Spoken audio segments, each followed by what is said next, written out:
from the front office to the building inspectors, fire marshal, fire inspectors. It's gone really smoothly. So here in Maricopa, you guys have done a great job, and it's been a great project so far. And I know some people may be worried that the shelves are empty right now. So when can we expect the actual groceries and everything to be delivered? The next big step for us here inside the store is going to be to start stocking dry goods. So things are going to start happening real quick. Okay. Final question. Everyone's really want to know, when is Sprouts going to be open? Well, I hope you're here the 25th so that you can get your tuna salad. I will definitely be here, and I hope to see all of you here. For all the latest developments and great things happening with the city of Maricopa, please check out what'snewmaricopa.com.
Last week, the city of Maricopa came together for the largest community cleanup campaign in the city's history. Individuals from all walks of life rallied and walked throughout their community, picking up litter in a vow to keep Maricopa beautiful. We received dozens of emails from groups showcasing their efforts to keep Maricopa beautiful by collecting multiple bags of litter during the 2-hour-only event.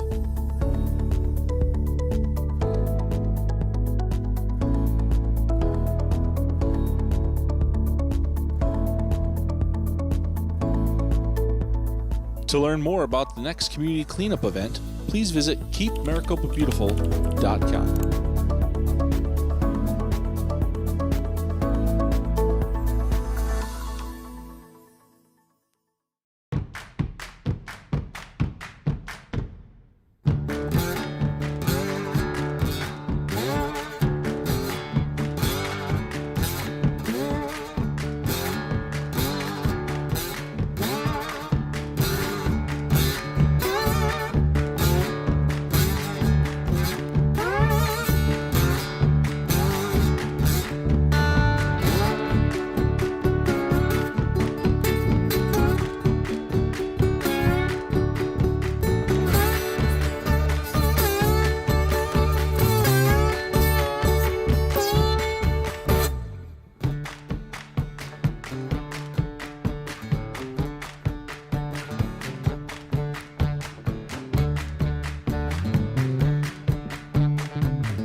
Good morning, City of Maricopa. We are standing on the north side of town on State Route 347, which is the main entrance into the City of Maricopa.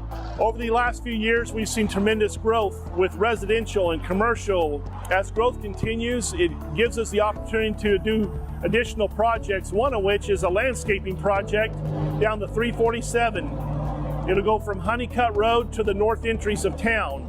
This includes trees, landscaping, rock boulders, some metal art deco. There'll be some lighted metal structures all the way down the median. When you pull into the north side of town, we're going to have an impressive monument right in the middle of the road that represents the City of Maricopa, which has been well needed for many years. This project has been years, maybe even the decades in the making, with City Council and citizens' requests and responses to increase the beautification of coming into town. We'd like to thank each one of you for the time, effort, energy, and the patience of getting this done. We look forward to having this project completed by the end of the year.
Hi everybody, Luis Vila, Communications Coordinator for the City of Maricopa. I'm reporting right inside the brand new Sprouts grocery store with the Senior Project Superintendent, Mike Kelly from AR Mays, who's been working on developing and constructing this very grocery store coming to our community in the very near future. Hi Mike, how you doing? Good, thanks. Can you tell us a little bit more about the construction process and how everything's gone thus far? It's actually been a real pleasure to work with the City of Maricopa. From the front office to the building inspectors, fire marshal, fire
Thank you for being here this evening. Happy New Year.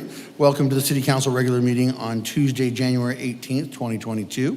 At this time, we'd like to call the meeting to order and ask that the invocation be given by Councilmember, I'm sorry, we're going to redo this here. The Pledge of Allegiance is going to be given by Councilmember Henry Wade. We're going to ask that Pastor Grady Root from the Maricopa Springs Family Church please come forward and give us the invocation. I had those mixed up, so my apologies. All right, if you'd all please stand. It's a privilege to be here. I invite you to pray with me. Lord God, we thank you for your beauty and the beauty of all that you have made. We thank you for the city of Maricopa, this really wonderful place to call home. And we pray for our community that it would be a place of even greater and greater beauty, physical, relational, moral, spiritual beauty. We pray that you would make these elected leaders wise as they steward the resources of our city, and we pray that they would do what is good and right with the authority they've been given. We pray for our first responders, that you would protect them. And we ask that you would guide this meeting and all that occurs in Maricopa as you continue to pour out your grace and mercy. In the precious name of Jesus, we pray. Amen. Amen. Please join me.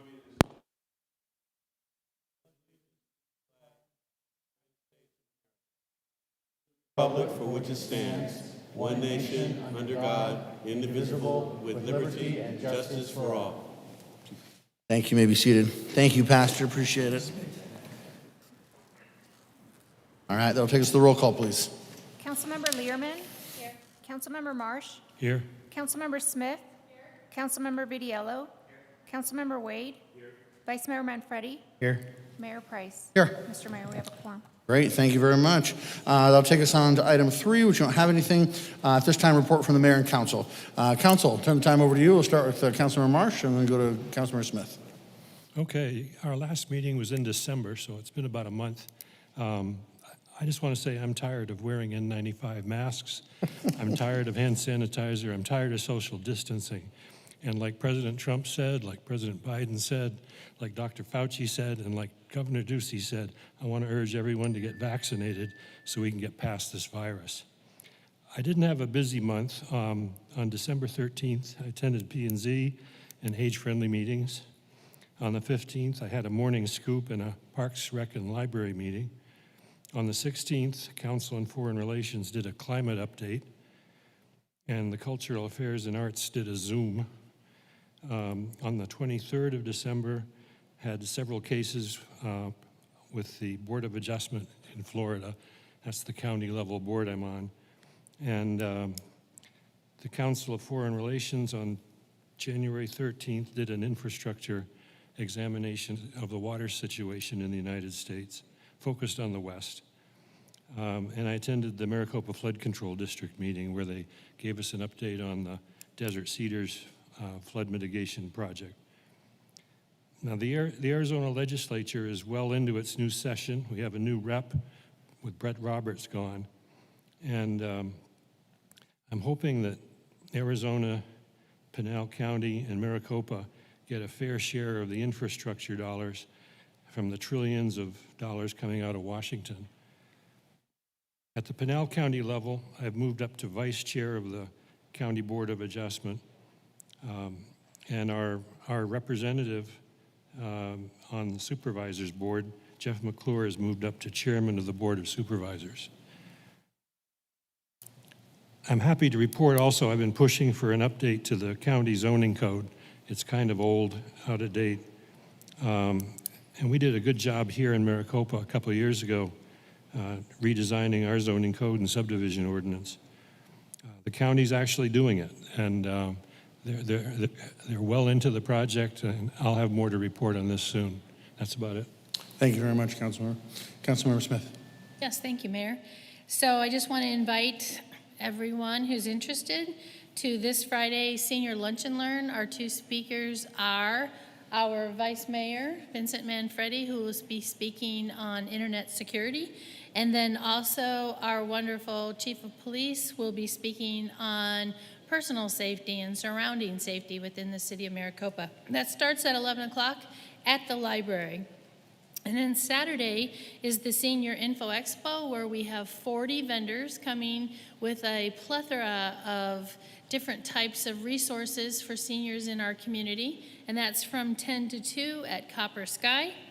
And then if you already haven't heard and already haven't done it, COVID tests, plural, covidtest.gov is the place to go to get your at-home testing for COVID. And I walked through the process this morning. It's very simple, name and address, and they send you 4 per household. COVID tests, that's plural, all one word, .gov. Very easy, and it's very nice to have it handy at home since oftentimes they're not available for you to purchase.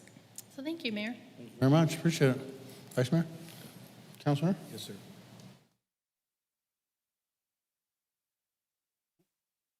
Can you hear me? Yesterday, we celebrated the life and legacy of Dr. Martin Luther King Jr., who together with his wife, Coretta Scott King, strived to make America a better place for all Americans. Now we're ready to get back to work. Thank you. Thank you. I just want to say that we had another huge successful balloon festival. Copa Globe was awesome. The attendance was fantastic. We had 11 balloons, I believe it was. The crowd was awesome. The food was awesome. The beer was awesome. Not that I know about that, but I want to thank the city staff. I want to thank fire. I want to thank police for doing what they always do best, and that's take care of our residents here in the city of Maricopa. So city staff and everybody, thank you very much for what you do, and it was awesome. Thanks. Okay. Just in wrapping stuff up again, Happy New Year. We're thankful that you're all here with us as we go into another exciting year. A lot on the docket ahead of schedule here, and so we'll start going through those things a piece at a time in the coming weeks and months at City Council meetings. I want to just say that I have the privilege of sitting on a council with other mayors this Friday at the Pinal Partnership meeting. It will be an opportunity by which we will be able to talk about all the many things that are going on around Pinal County, what we're doing in each of our respective cities, kind of learn from one another, and that's a wonderful opportunity to do that. I also had the opportunity to attend the ADOT meeting that was held in Globe at the last in December. This week's is on Friday. Unfortunately, I won't be able to attend due to the conflict of speaking, but it will be held in Yuma. And I have gotten to know the new members of the board. Let's just say that that weighs heavily in our favor, so that's a good thing. And I'll tell you those stories later. But we have a retired general who is also a member of the area down in South Tucson that knows us well and appreciates our causes for 347 and other things. So I gave them the rundown of where we're at, what we're trying to accomplish with the fixes, with the scoping study, also with the monies that we're hoping to derive and achieve. And so certainly just wanted to let them know that they won't be getting rid of us anytime soon. And so the Maricopa model proliferates. The other thing is I asked Director Halikowski what he felt was one of the best ways in which we could help him as we were at the legislature and doing different things. One of the things he actually said that I think is really interesting is that, I saw a lot of comments on Facebook here this past year about, why didn't ADOT fix the road at a given spot when the pandemic was happening? And the reason is simple, is that you can't fix a roadway if you haven't done the engineering, if you haven't done the studies, if you don't know who the partners in the project are, if you haven't raised the dollars yet, if you haven't done all these things, then you can't do the project, despite the fact that the traffic is alleviated. And so you have to be prepared for that. But it's a catch-22 because in the end of the day, one of the things that is often so difficult is it's hard to get a study by which you're going to pay for, and then you're going to put it on a shelf and you're not going to touch it because you just don't know if you're ever going to get the money to fund it, okay? And so, the taxpayer looks at that as a waste of dollars. But at the same time, the taxpayer sees it's a waste of dollars when they see that there's a lot of need and yet there's no road being built, right? So which one do you do when both of them are wrong and both of them are right? And what Halikowski said is, he said something interesting. He said, if we could lobby our state legislators to encourage about $15 to $20 million a year of the state budget to go towards doing studies. And those studies would then in essence, prep a project ready to go so that in any 5 or 10 year period window, when money comes from Washington, D.C., in the way that it has due to the pandemic or due to some infrastructure plan or other things that come along, that they literally can grab that project off the shelf and say, we can now do this, right? We can fund it and we can roll with it today because the studies have been pre-prepped and ready. I thought that was a really interesting philosophy, and one in which it found that to try to strike that balance between wasting taxpayer dollars on something that would sit and never get done versus knowing that monies do come around every now and then, right? The pandemics do happen every now and then, and had there been a study on the shelf ready to go with funding closely behind, they really could have gotten a project done when nobody was on the road. And I just find that kind of interesting. So one of the things that we have been asked to do when we lobby our legislators and do our best to that. Also wanted to let you know that for those of you that the mayor, good grief, I'm going to forget her name, my apologies, Georgia Lord of Goodyear, she passed away here a few weeks ago, and so they're having a service for her on Friday. And it will be probably packed, and so they're having a virtual service as well. So if you'd like to sign in and watch that, you can go to City of Goodyear, and they'll have some information for you there. There's a lot going on. There's a lot more to talk about, but certainly just want to give it to you briefly here. And I probably shouldn't do this, but I'm going to. Dale, you want to come up here, Dale? Dale, come on up, Dale. You want to tell us what's going on, Dale?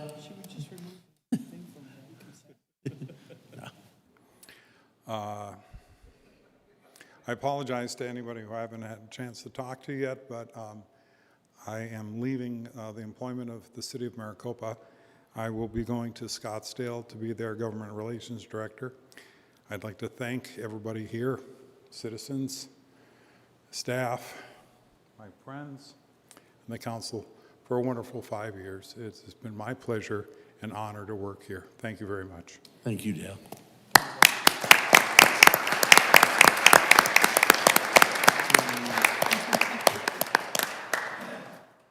We are always excited when other cities see what we have here and want to steal it, but we don't like losing them because they have done a great job for us, and Dale certainly has. So again, many thanks, Dale, for the years and for the help. You all will never know perhaps what he does, the amount of bill numbers that man can keep in his head from 20 years ago. I don't know how he does it, but he does it, and it's pretty amazing. And so he's been incredibly helpful to us, protecting our desires and our wants and our needs at the state legislature, and without him, we would not be as well off. So we're gonna miss him, but we welcome, excited for him, and especially the city of Scottsdale from stealing him away from us. So with that, that'll close our time here for the mayor and council reports. We'll turn it over to the report from the city manager. You'll hear enough from me next Thursday, so I won't tonight. Perfect, thank you. And then that'll take us to the call to the public. I do have a few speaker cards already turned in, so I want to make sure I go to those first.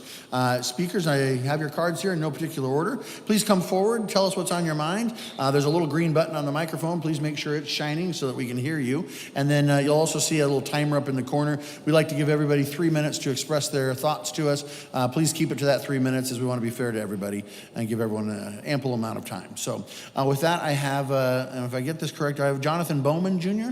Did I get that right? Jonathan Bowman Jr. So called to the public.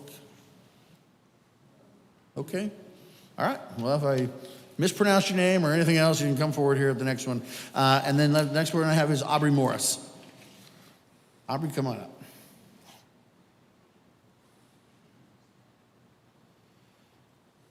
Where's the timer located? It's right there. See that little green button right here? Okay. There you go. I'd like to say thank you for giving me time to come and speak today. I'm coming on behalf of Maricopa AZ Events, which I'm new in town.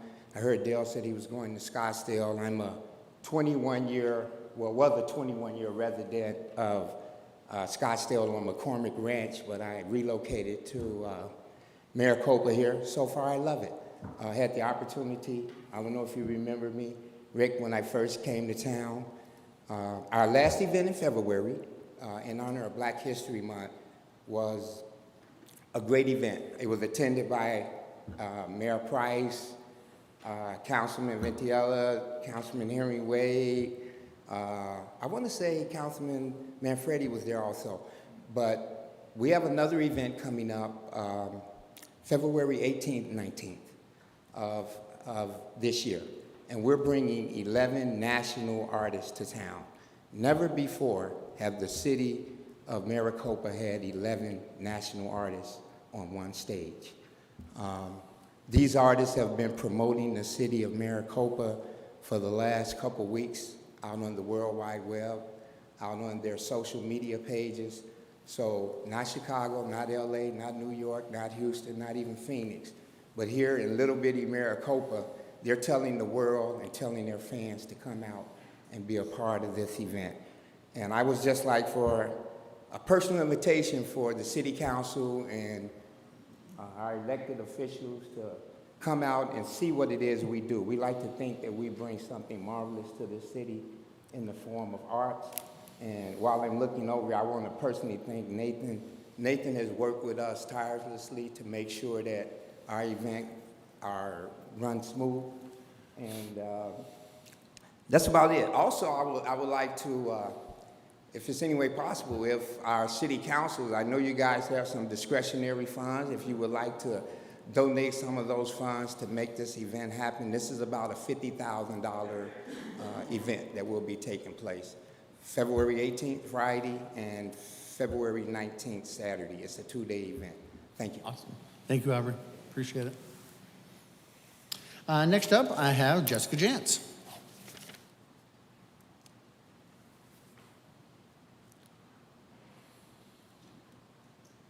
Hello, how are you? It's nice to see you all. Thank you for having me.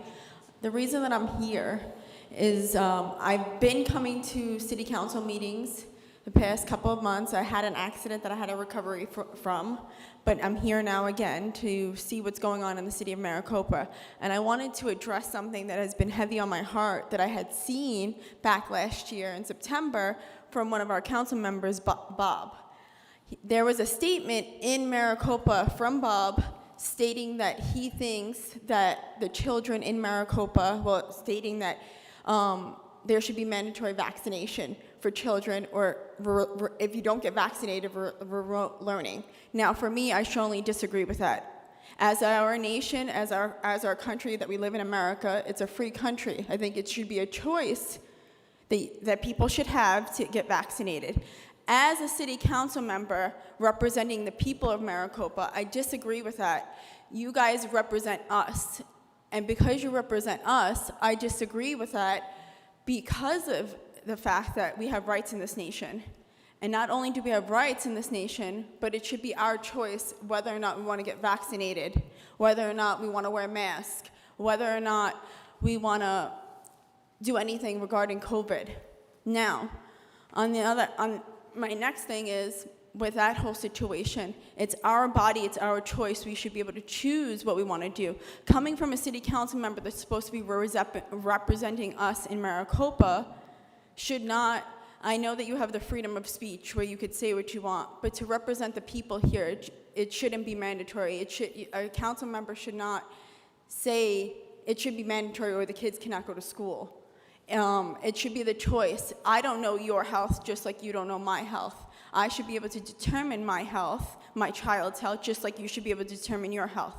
Nobody that represents the people should tell us how we should have our health. Whether we want to get vaccinated, it should be a choice. Whether we want to wear a mask, it should be a choice. Whether we want our children to be remote learning or not, should be a choice.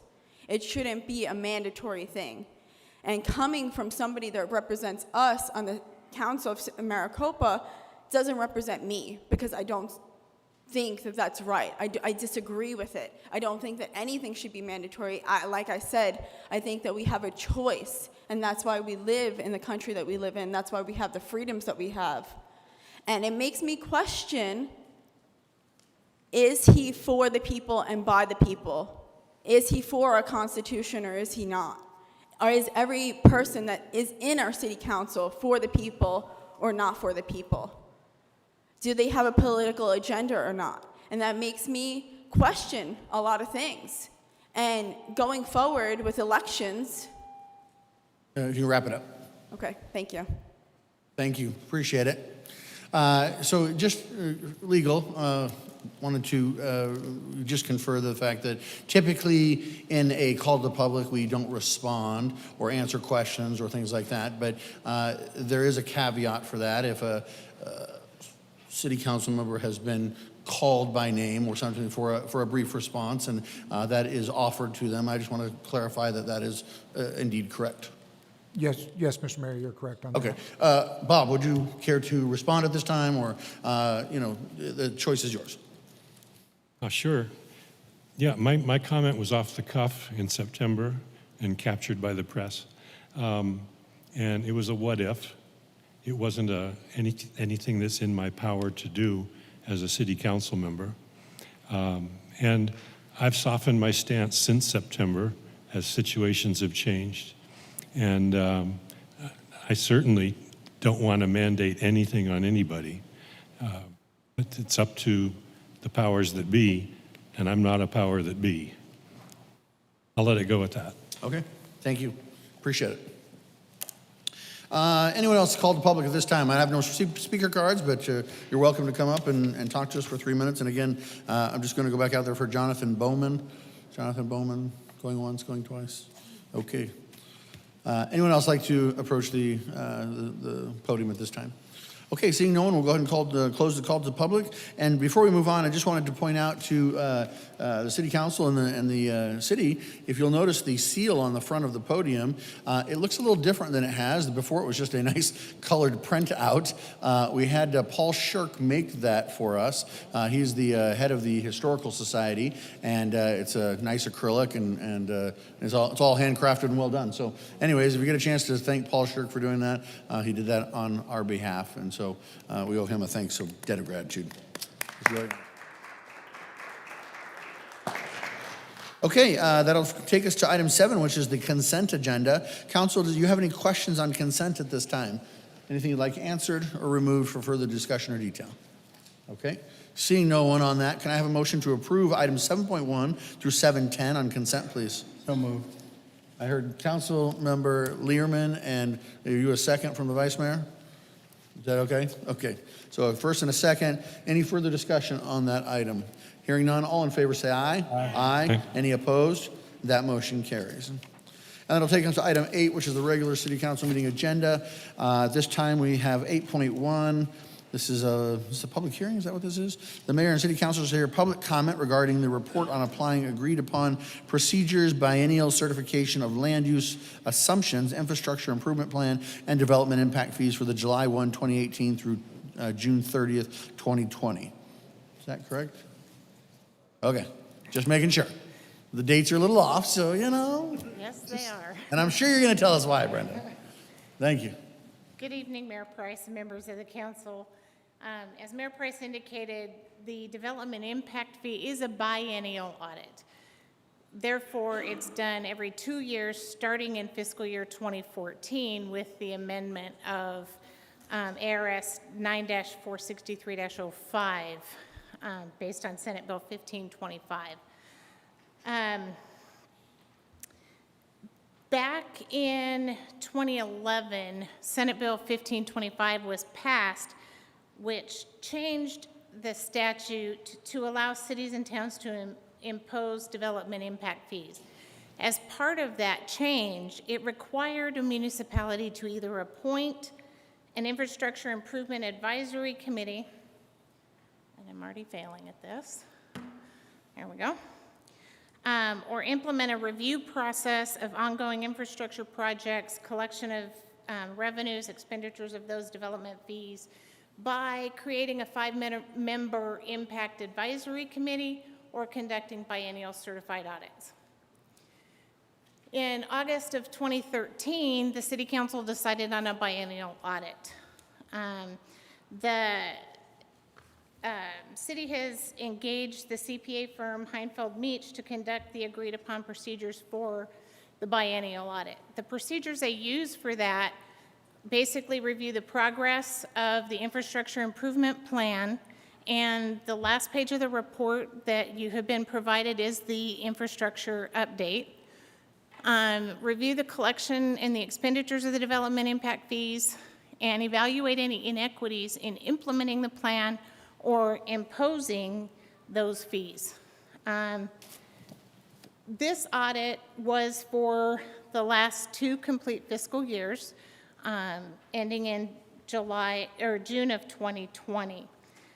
The only reportable procedure in that audit was the variances in the growth projections in the infrastructure improvement plan land use assumptions compared to actuals. Those variances are also listed in the finding in the report. One, for example, is the difference in the housing units. And when you're using a 5-year infrastructure improvement plan, it's really hard in this kind of a growth economy to know how many you're going to have. So we did have positive growth in our housing units.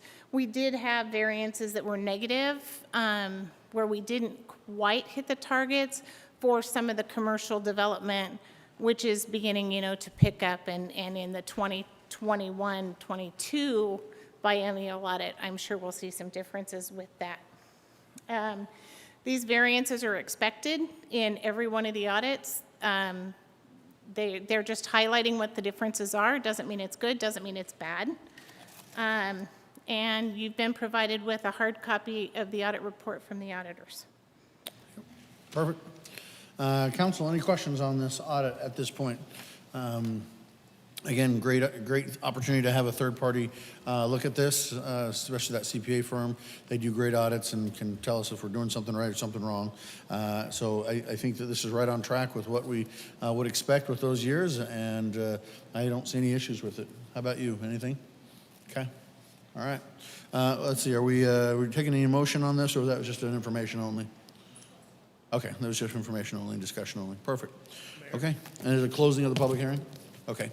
So I guess we got to make sure that we have the public hearing is open. If anyone wanted to approach us and talk to this item and this item only, you're welcome to do so about this audit.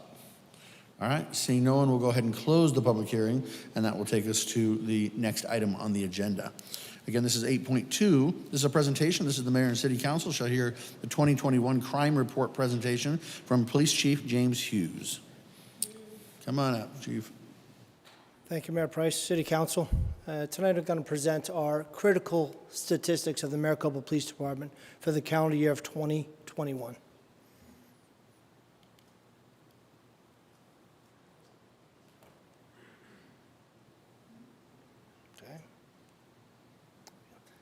Calls for service. Calls for service, they're the bread and butter of our police department. That's where the community calls us for a problem they need addressed or they can't address them by themselves. It does not include traffic stops and most officer-initiated activities. Calls for service for 2021 was 17,689. The reason why I went with a 3-year sample, because 2020 had COVID, so there's some variables there, so I wanted to get a better sample size. So once again, up a little bit from the 2019 data. Traffic stops are basically the same level as 2019. Accidents have went up, and DOI arrests have went up significantly. 2021 Part 1. Chief, Yes, sir. Interject something real quick. It's important to note, if you take the percentage of increase in calls, the percentage is less than the increase in population. So that's just interesting parallel, because remember, our population grew significantly as well, thus more calls, but the percentage of growth of the calls to growth of population is less, which means overall more calls but less per capita. Yes, absolutely. We're growing proportionally. Our calls for service are down a little bit less than our growth.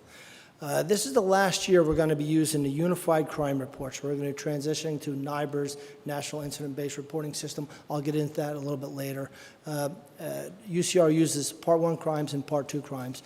This is the Part 1 violent crimes. And once again, I say this with the most compassion and respect, because these are not just simply numbers. They're victims of crimes. Part 1, violent crimes consist of homicides, rapes, robberies, and aggravated assaults. Homicide. We had one reported incident in 2021 of homicide. It was a double homicide.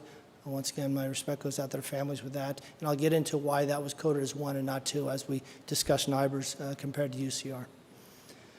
Rapes, we had 3 rapes in 2021, down from 6 in 2020.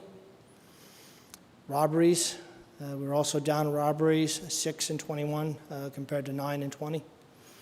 Aggravated assaults, this is where we saw the most spike, is 85% of all of our aggravated assaults are usually are domestic violence related. And once again, domestic violence is very hard, like most crimes of passion, to prevent. And I'll get into what we're trying to do about it in the next slide. Total increase in violent crimes was 34 crimes. What MPD is doing about it? Domestic violence awareness is essential when we start looking at aggravated assaults. Educational materials, Sergeant Kuzer's dedicated to getting PSAs out to inform the public. Our great partnerships with the Pinell County Attorney's Office and Against Abuse. We have a dedicated domestic violence detective who follows up on investigations and focuses on repeat offenders, because in this business, the Pareto principle does apply.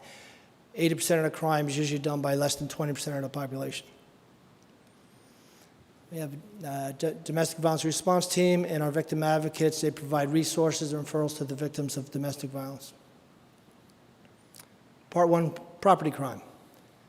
Property crime consists of commercial burglaries, residential burglaries, theft from vehicles, and stolen vehicles. Commercial burglaries, no change from 2020. We're at 16, which is still very low considering the size of our population.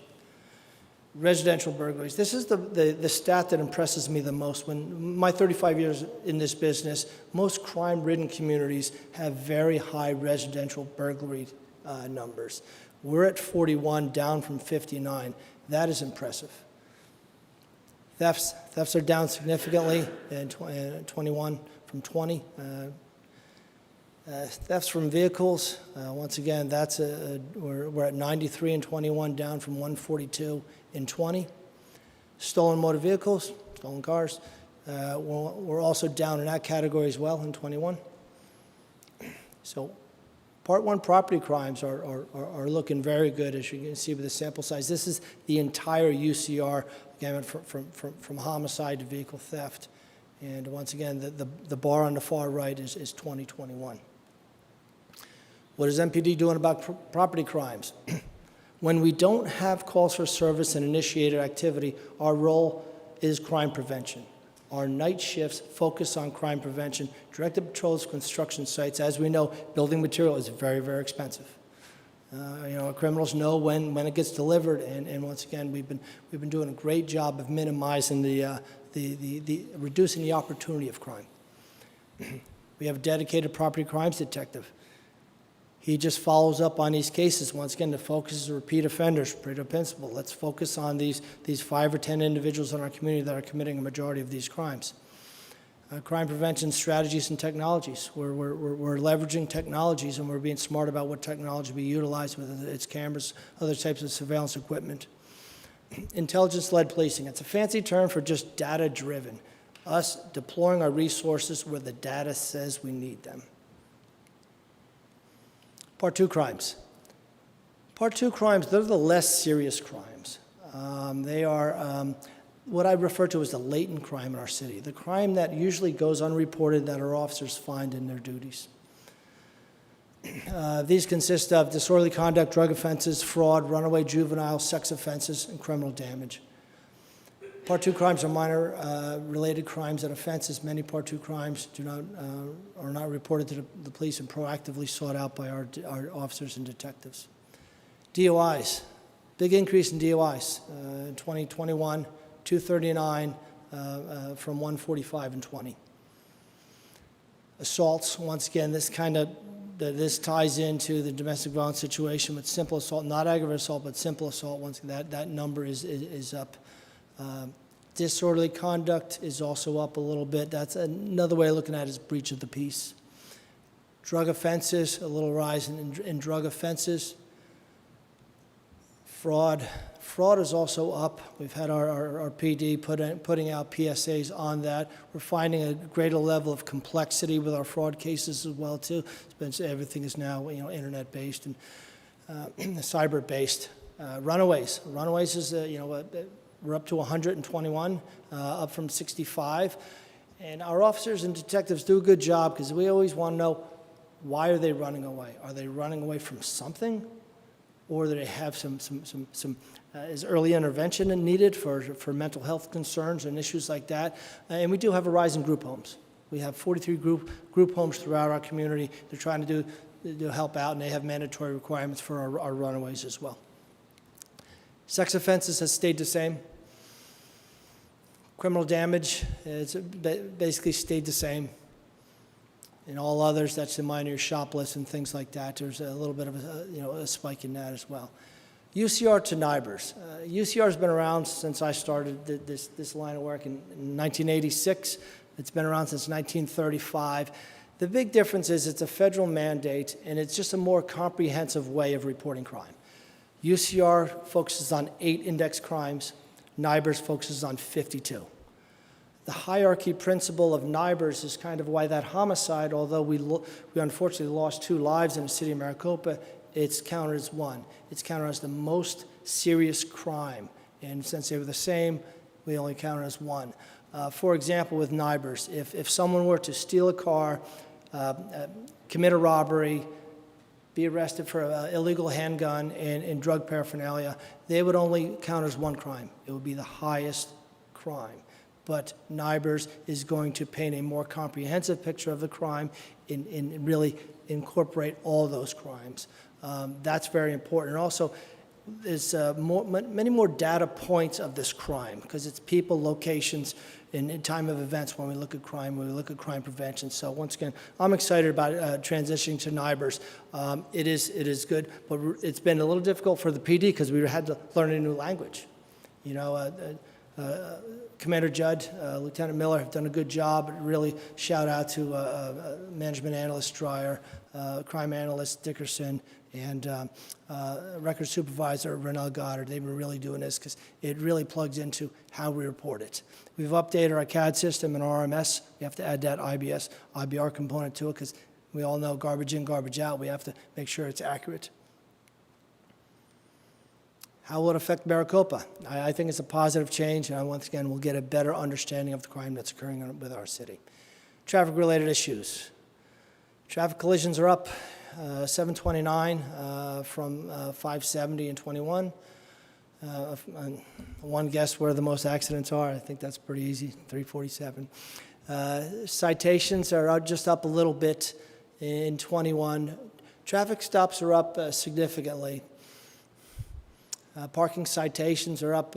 We've made this is part of our quality of life initiative, focusing on community policing principles, is giving the community a voice in what they want enforced. And parking was hands down one of the number 1 complaints we had from our residents. So we certainly address that, and we'll continue to address it. Here's our citations, pretty self-explanatory. What's MPD doing about traffic? Greater presence, increased number of traffic stops and citations. Higher percentage of warnings to educate drivers. This is a very important component because if we can get voluntary compliance, that's what we're looking for. We don't work for insurance companies. We're not all about writing citations. We just want the behavior to be corrected. Use of speed warning devices to inform drivers. You see our radar speed boards and things like that out there. And just partnering with the neighborhoods. That's the number 1 piece. Use of force. About 6 months ago, I gave a use of force presentation, but 6 months into it, our use of force keeps dropping. 17 incidents in 2021, and really shout out to the men and women of Maricopa Police Department. Over 25,000 interactions with the public with some type of enforcement or problem-solving component to it, and we use force 17 times. That's tremendous, the professionalism and restraint of our officers. Yes, sir. When a lot of people hear use of force, they immediately think that is a shooting. It's almost never. Could you maybe get a little more definition of what use of force might mean? Absolutely. Use of force is any time we do more than a compliance hold or handcuffing to someone like that. A takedown, a taser deployment, a baton strike, all things like that. And I'll get into the statistics in a little bit. What we do about use of force, it all goes to use of force review board. Supervisor does a report. It gets reviewed by a board to make sure it's within policy. So 10 times our officers use a taser. The second most was a takedown, a tackle essentially, and then we had 3 others. And, missed one there. And MPD did not discharge a firearm in 2021, and that's tremendous. Use of force demographics, almost done, guys. Gender, 82% males, 18% female. Use of force by race, this is important once again. We want to look at this. Is this consistent with the demographics within our city? And I do believe it is. Police pursuits. Our pursuit policy by choice is very, very restrictive because Chief Stoll and I both have the same philosophy. 2 speeding cars is not safer than 1 speeding car. We had 1 pursuit in 2021 and we had 3 in 2020. The single pursuit in 2021 was found to be in violation of department policy. There were no pursuit-related accidents in 2021. Department vehicle collisions, we had seven accidents in 2021. We had 3 in 2021. That's down from 7 in 2020. A lot of these are backing into signs, minor stuff like that. 2 were found to be at fault in violation of department policy, and not checking your mirror, backing into a sign you didn't think was there.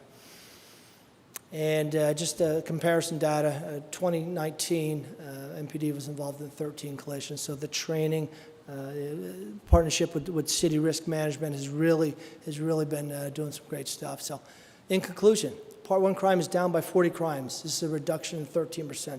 That's significant, as the city manager has, with the growth of our population. And the credit, yes, is to the men and women of Maricopa Police Department, but more importantly, the residents of our city not committing crimes. In the top 3 calls for service, as I always highlight in my monthly report to the council, is suspicious activity, welfare checks, things such as that where they're calling us. They care about crime in their community. They want to address, so that's excellent stuff there. Part 2 crime, it's up by 121 crimes, increase of 31%. Once again, that's those latent crimes, those more minor crimes. You hate to characterize a crime as minor, but certainly it's not a violent crime. It's a shoplift, it's things such as that. Use of force by MPD is down by 30%. And once again, the sample size is so small in pursuits, it's down from 3 to 1. And our collisions are down as well, too. So I'll field any questions you may have. Wonderful. Thank you very much for that presentation. Council, questions on things you might want to run by Chief Hughes? Yes, Councilmember Vitiello. Chief, thanks a lot. Big supporter of our fire and our police. You guys make our city, along with our staff, council members here. On the DUIs, is that just do you have any breakdown from usage of alcohol or marijuana, or is it just listed all as DUIs? I do not. No law. Mayor Price, Councilman Vitiello, I do not in front of me, but certainly there appears to be a correlation between Prop 207 and that. So most of our officers are pulling blood and not breath. So I could supply that. But once again, it's also we have a lot of our officers taking our highway safety very, very seriously and out there and doing what they can. Thanks. I had a question regarding the new system, the NIBR system, right? Correct, yes. Is that something that most cities will be transitioning to in this year? Have some been doing it in the past and we're playing catch up, or are others going to play catch up? How does this work? Is it an all or nothing, everybody does it, or is it by choice? How does that work? It's a federal mandate. Okay. We're there. We were a little bit slower because we had to update our CAD system, and we changed vendors on that, so that put us behind. But for 2021, we're reporting both UCR and NIBRs. We've been certified by DPS, so that's someone everyone's going to have to get on board, to move forward with that. And it just ties into the intelligence-led policing philosophy. Absolutely. Well, I think it's a great way of knowing, again, more details on the crimes taking place. But certainly, it's a great tool for the public to be able to recognize what's really going into something versus sugarcoating it, but at the same time being transparent and being fair amongst the the competitors as well, so to speak. Right? I mean, it'd be unfair if we were the only city on that system and disclosing everything, and another city was not, for example, and therefore saying that the crime was much reduced where they were because of a different system being utilized. So I think it's nice to see that fairness across the board, being a federal mandate. So Absolutely, and when I ran comparison data, there's not a huge discrepancy with the data. What I like about NIBRS, they add a third category, which is crimes against society. So the quality of life issues, the cleanliness of neighborhoods, that's being addressed and looked at. So, and that's important data if you're looking to move to a community. yes, Councilmember Wade. These are incredibly impressive statistics. Thank you so much for the presentation, and thank you to our officers for incredible work in our community. Thank you so much. Thank you, ma'am. It's a great bunch of men and women. I just have the honor to lead them. Chief, I'm just curious, as far as workload with the changing over the system and now using two, what kind of increase does it have on your troops out there? I'm sorry, could you repeat that, sir? The increase in workload with having two systems that you're updating and one that is requiring more data, is it having an impact on your troops? Mayor Price, Councilman Wade, it's that's been handled by the Support Services Division. So they did a lot of that transition of the CAD system, getting NIBRS up and running. The officers have been, that training wasn't too bad. It's just adding a drop-down menu here and there. So it wasn't that bad. Yes. I'm sorry, Jim, I forgot to ask you. Where does that put the city of Maricopa overall in the 91 cities and towns? We're generally between 3 and 5 safest cities. Does that reflect anything yet that we might know? Mayor Price, Councilman Vitiello, I haven't run a comparison with all of that. I'm sure that'll probably the crime stats usually lag behind 18 months, but I know there's a recent publication that indicated that we were the 4th safest city. 4th? Yes. Great. And just finally, I really want to go back and I appreciate this presentation today. I know that Councilmember Smith and I had talked about this as well as others about wanting to have this presentation. As people continue to move into the city and as the housing diversity continues to spread and diversify, there's oftentimes a unfortunate correlation that goes with people's perceptions of things that are occurring. And what the stats here today have just proven to us is that is not necessarily the case. In fact, what the city manager indicated earlier and really hammered forth was that with the growth of the population, we're actually seeing a reduction in crime and a reduction in that severity of crime overall, and still maintaining these highest stats as to safety. You also pointed out, though, you and I received an email earlier this week about something that transpired at Copper Sky, and we know that's one of the larger offense areas. But sometimes, like when you're talking domestic violence, things like that, you can't prevent that, right? All you can do is be on the scene as quickly as possible. Take care of it, find the perpetrators, bring them to justice, things like that. But crime, unfortunately, we don't live in a perfect world of it. It's just impossible to nip everything in the bud at all times across the board. But as you can see, I think the stats are proving it out. We're certainly doing our best, and certainly our kudos to the men and women of the police department. Absolutely, Mayor Price, and I agree. If you look at nationally, we have to look outside our boundaries to get a bigger picture. And gun violence, unfortunately, is up. It's up nationally. And so we will have had a couple shootings, but once again, quick resolution to them. They're not random incidents, and once again, they're focused crimes that we've addressed and move forward from. Absolutely. City Manager Host. Mayor, thank you for all of your comments, council. I wanted to just add a little more color, particularly for our press here tonight as they try to tell the story. Yes, population growth, but keep in mind, it's hard to shoplift if you don't have a store. Well, now we're getting stores, right? And if you go out in a development area where there's 50 homes under construction and you can't see a resident anywhere, yeah, they might steal some copper or 2x4s. So a lot of these stats they're not hitting our resident per se. I think that's important to note. I think it's also important to note that we don't know exactly how it all fits, but we know COVID has a role in this. The role of domestic violence, DUIs, all those things, we know there's a role in that too. So there are a lot of variables, but I think it's, as far as communities go and growth communities go, and the men and women of our police department are doing a terrific job, but you know what? It starts with good planning. It starts with building good neighborhoods. It starts with good families and people moving into our community and good jobs. All of those things play a role in having a safe community. From code enforcement, matter of fact, code enforcement 5 years ago handled 17 cases. This year they're well over 1,000. Cleaning up dumping and other issues and all those type of things. But I think Chief said it very well. Our citizens and our business owners deserve a share in the credit because they are calling in suspicious activity. They are saying, I haven't heard from my neighbor, I hadn't seen my neighbor, would you come check?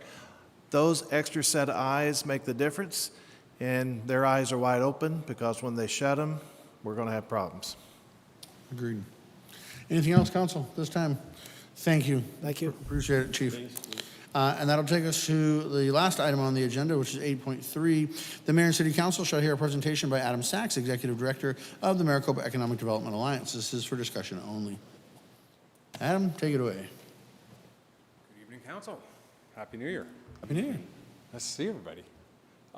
This is pretty much a recap of like the last 6 months. There's been a lot of activity. There's been a lot of things happening. We tried to encapsulate a lot of it into this presentation and try to share what's been going on. Maybe I don't have the right button. Sooner, later. Abel, is that working?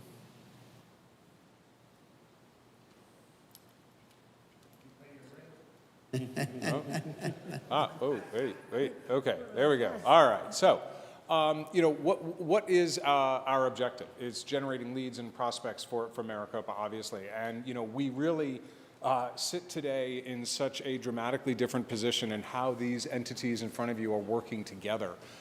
We have always had the relationships, but we just, weren't playing offense in quite the same way. And the ACA and GPEC are very well aware of what our activities are. And, Nathan and I spent the entire day today with an international business unit as a site selection. They were kicking our dirt. They were talking to our utility partners.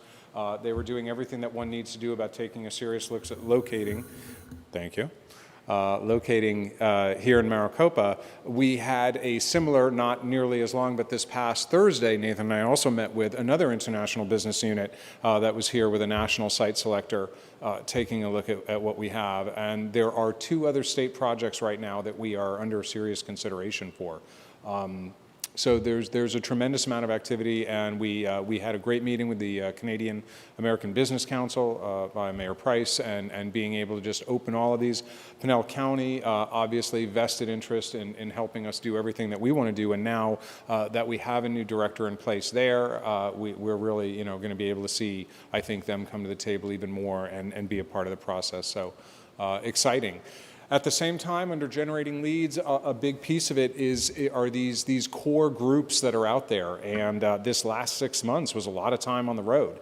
And it was a lot of time getting to meet these people and get a chance to start building those relationships, because these truly are the groups that are guiding the projects. And the Site Selector Guild and a couple of other different organizations are handling 75% of the projects out there. I was meeting with one, and I joked with him about Gulfstream and Mesa, and he went, "Yeah, that was me."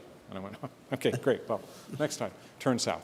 I was at 6 different industry-hosted association things all over the country, looking at different things, great opportunities to meet with people on different levels, be able to share information about the city at different levels, and then, that coupling with our project activity has really what propelled it. I think this slide tells a lot of the story. So again, this was the last 6 months, not as much travel in the first 3 months, a lot of travel in the last 3 months, and just the contacts that are going to be made as a result of it, and growing the database and growing the story. And these people all talk to each other, and these people are all very familiar with each other. And, you know, at a summit in Chicago where they're going on about the lack of sites, that there aren't any sites, it's like, how do I get on the list? So they are taking note, and there's been activity with some of those folks since, and like I said, today was a great example of what I think we're going to be seeing doing. So over the last 6 months, this is a look at all of the projects that came in from the various state agencies, a total of 64 projects that represented about 30,000 jobs with an average wage of $58,000. You can see that 41 of them were manufacturing, 16 light manufacturing, and then the admin back office. We have some good opportunities for those kind of projects. They're few and far between, and many of them looking for existing space. You'll see in some of the coming slides the need for spec industrial space. I cannot even underscore the need for that, because that's what they're looking for. So out of those, out of these 64, there were 24 that wanted an existing building, 17 that said they'll build a building, and 23 of them we're open to either, but quite frankly, when we see that, it's existing as their first priority, building is their second. So you can see that overwhelmingly, and no matter whether it's build-to-suit or existing space, you have to have a ready-to-go site. So you know, I can't say enough about our board members and the participation of our government officials and the liaison with Rick and Nathan's offices and what we've been able to accomplish working together. We need to keep going. We need to do the work that needs to be done to be space ready to go sites. Out of the footprint, I found it interesting that there were 14 of those projects that were over 500,000 square feet. As you can see there, you know, the lion's share do fall into that 5,000 to 100,000 square feet. They can be anywhere in between, but about 19 of them in the up to $250,000, and 7 that were in that mid-range of 250 to 500. So out of those 64, we responded to 30 of the proposals, represented about 14,000 jobs, 61,000. This is the second time we've run this data, and it looks like, as you can see, the 58 to our 61, we seem to be, attractive to the higher end of some of the scales when it comes to some of the wage opportunities. Of those project types, the bulk were manufacturing, focusing on our industrial opportunities, light manufacturing, and then there was just one administrative back office that we were able to address. We had, of what we responded to, 6 were looking for an existing building. 12 of them said they were open to building, and then 12 of them said either, which again, they were more interested in existing. Everybody wants ready-to-go space. And again, 10 of those number of projects, I mean, out of the 30, a third of them were over 500,000 square feet. So we have the space, we have the capability, you know, we're trying to be, you know, as you can see, 30 of 64, we're not just applying to everything, because that doesn't make sense, and the agencies don't want you just throwing stuff out at everything. We're trying to answer that which makes sense. So what happened in the last 6 months from a marketing perspective, what was produced, what went out there, our senior advisor, Dr. Murfesis, and our marketing team, the Pat Davis Design Group, has done a tremendous amount within the last 6 months, developed, designed, updated 25 marketing deliverables. We have a wonderful agriculture, agribusiness key economic sector piece now that's very well received. We placed a brand new ad in a special site selections GPEC section that focused on Arizona. Prospect presentations, business location magazine, feature listing, points of interest map. I love the point of interest map we did. We had some new maps made, and then from that we really, you know, people get this and see we're 20 minutes from this, 30 minutes from that. The longest point is 70 minutes to Tucson. Really, and that's really a lot of the conversation today was about just how organically and centrally we are located. A branding manual produced, a amazing Maricopa flood resilience brief and executive summary that came up as an opportunity for that team to work and just did a tremendous job on. Best practices manual, and then the annual report. LinkedIn continues to drive traffic, gain new followers. We research and curate articles, some of which relate directly to some of the things happening here, and then some are more about the state, about stats that relate to what we do. They seem to get pretty good engagement. Developing the post, targeting digital ads, try to take a look at the back end of LinkedIn as best we can. Who's looking at us, why, how, where. The website, a lot of it, basically everything we had with the census coming out, there was a tremendous amount of updating that went on in the last 6 months to a year, from website to the toolkits to briefs, our spec sheets. We've been really going through the website and with our landowners on what we have as sites on the web and making sure all of those are applicable, our rankings, our state rankings, and then we did research and develop our data privacy policy, which just with the amount of IP that we've been developing, we needed to have that. Quick look at some of those pieces. There's that agriculture business piece that we have that we're certainly happy to share with all, and it's available as a free download right off the META website. The second piece there was the ad that was placed alongside, and I took a good look at all of the ads of the sister cities that placed in that same section that we did, and the GPECs and ACA can get away with broad scale. It's just a cute picture and a tagline because they are who they are. I think we did a good job of calling out why you want to take a look at Maricopa and trying to be pointed with the information that we had. And moving forward in the next year, trying to develop the right cohesive campaign that's going to reinforce some of the messages that we're trying to send to the decision makers and stakeholders out there. The flood resilience brief and the executive summary, both of which certainly aided the city in their efforts.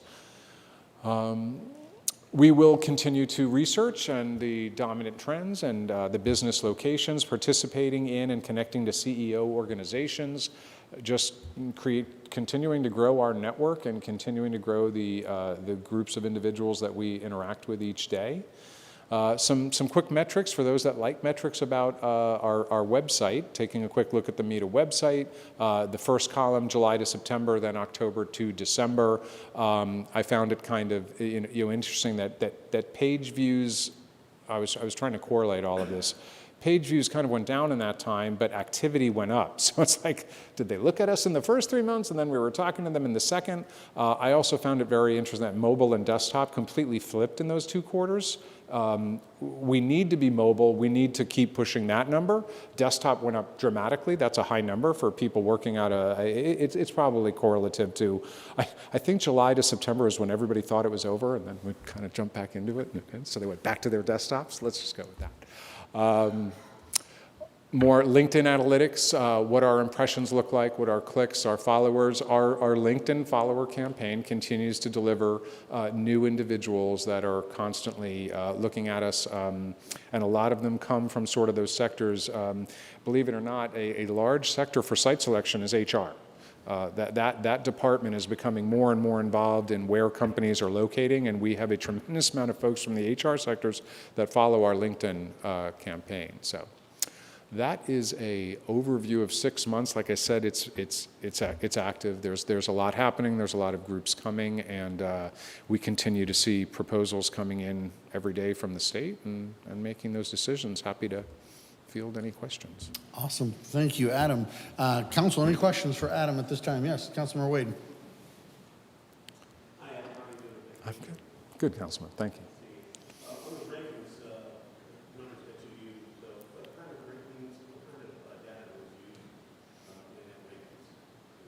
In the which? In the rankings. In the okay. Well, I was better again. You talked about rankings and the reported rankings.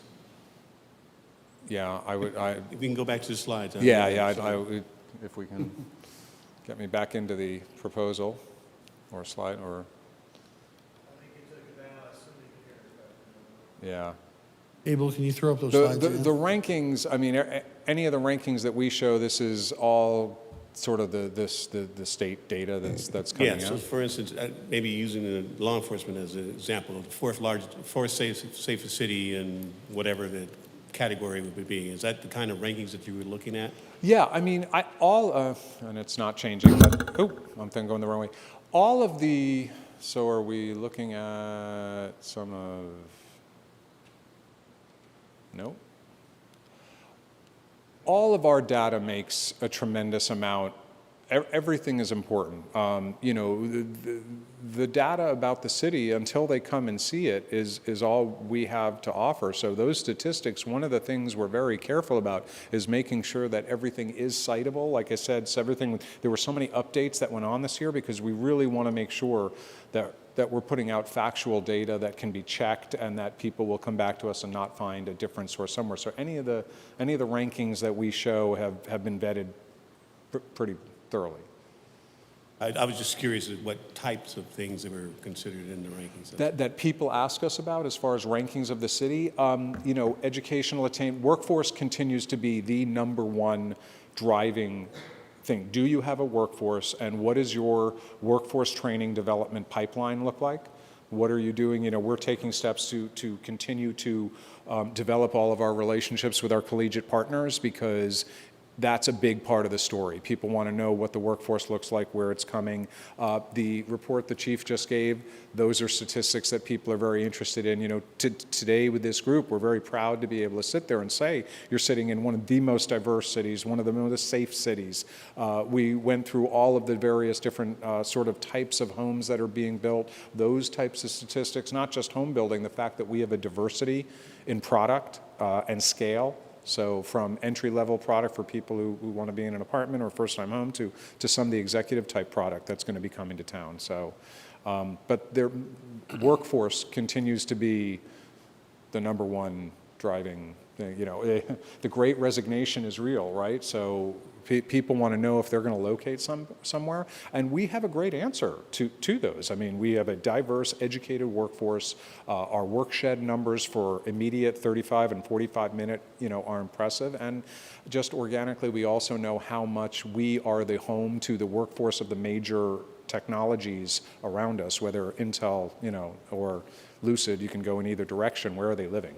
And as a member of MEDA myself, you know, I really appreciate the energy that all of the members bring to our conversations when we meet, and the fact that you've been able to take an organization that you came into and expand our ability to see things, which in turn expands our ability to have conversations with others who are looking at Maricopa as a resource or a place of interest. I appreciate all that you've done, and I appreciate that energy from MEDA. Thank you. It's great. It's a tremendous cohesive effort right now by everyone involved. So. Council, other questions? City Manager Horst. Thank you, Mayor. As Adam mentioned, we hosted an international group today. I would like to thank him and Nathan hiding in the corner over there for the great work they put in today, both logistically and otherwise, and Mayor taking the time to step in. But I wanted to, one of the things I noticed when my conversation with them is they came in with some pretty set parameters, but I got the sense they liked us so much they started loosening up some of those parameters to find ways for it to work. Is that a fair assumption? I would say so. I mean, that's the power of the site inspection. This particular group was already looking in Arizona. They were already having conversations with the municipalities, and through the power of our relationships, we got them to come and include us in that circle. And I would say they liked what they saw. And, you know, the mayor came in. I'm sorry, he's dynamic. He's impressive. You walked out of the room, and the one guy was just sitting there with a silly grin on his face. Well, actually, one of them said, "Is that John Wayne?" I said, "No, that's his cousin." Yeah, they were impressive. So yeah, I think it went well. Yes, Councilmember Vitiello. Thanks, Adam. Thanks for the update. I appreciate it. Can you give us an update on the virtual goggles? Sure. What I have found with the goggles is that it is just something people are very hesitant still in our current environment to accept taking. Being able to take them on the road with me has been a little more accessible because if I'm in a position to actually show someone it. I also recently had a conversation about, you know, I mean, we produced it at a time when we had no people, we had no hotel built, we had some others. There are some pieces that could really be edited to maybe make it even bit more impressive. The bottom line, so just recently there was an article that ran about how VR is starting to play a real piece in site selection, and I captured that article. It was in one of our trade magazines, sent it out to the marketing team saying, look, I think we were a little ahead of the game. I think we produced it and maybe people weren't ready. Now it's actually getting write-ups saying if you can't make it out to a site, you can see it virtually. So I think that's going to help. I think we are going to look at some edits, but it is still something that, we have it now, not going anywhere. We're able to utilize it as we need, but it is still a little bit ahead of the curve. Maybe wouldn't be as much if we weren't living in the world we are, right? So harder to say, can I mail you this? But I found easier to have on the road with me sometimes. Anyone else this time? Thank you, Adam. Appreciate the update. Thank you for all the work that META is doing, and we'll look forward to the next report. Thank you. Thanks so much. Council, that concludes our agenda for this evening. To our audience, thank you for being here. We appreciate it, and look forward to seeing you at our next council meeting. Council, unfortunately for you, you get to go back to work, as we have a few more items in executive session that we need to take care of. So if I can have a motion to adjourn to executive session, please. A motion, is there a second? Or is adjourning this meeting to reconvene? Okay, adjourning to reconvene. So we still need to close this meeting, so. Okay. Good, I'm going to somebody else. Second, all in favor say aye. Aye. Any opposed, motion carries. Thanks.